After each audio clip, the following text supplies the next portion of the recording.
Hello, I'm standing in Waterfall on the Lugg in a tile window, hold on, let me just check, window smudges forwarded, and it's the end of April. It's a nice day, and I just wanted to show you a little bit of some of the tree planting that we're doing.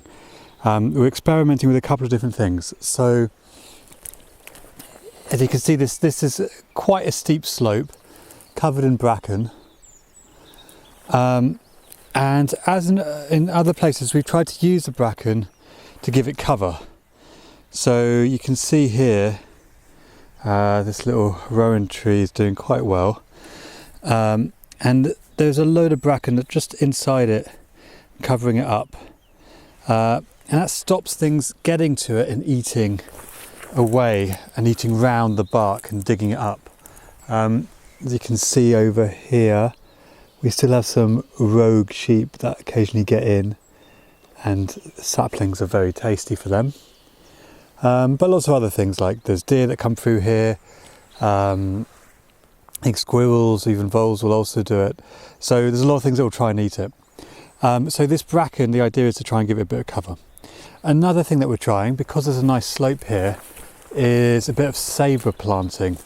So planting this tree at an angle, it actually probably should be even more of an angle, and then it grows up sort of like a sabre. It reaches up this way, you can start to see it, and eventually it will just look like a normal tree. But the idea is to make it difficult for anything to get under here to eat away at it. So it might be able to eat the top, but it won't eat all the way round. So that's the idea with that. And again, using the bracken as cover a little bit too.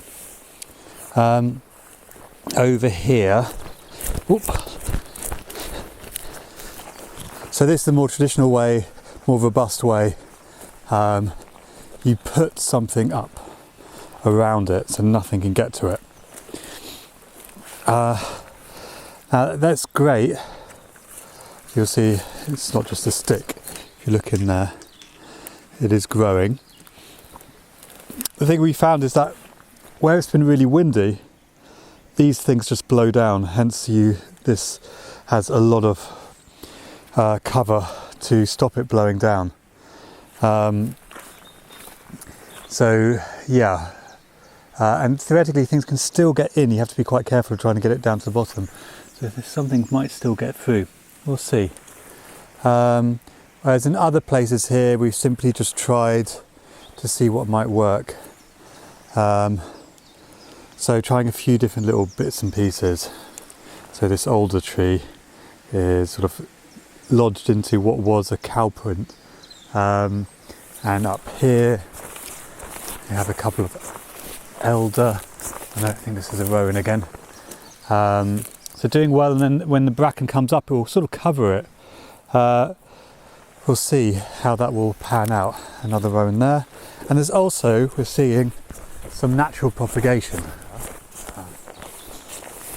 It looks like, I can just find it again. Here.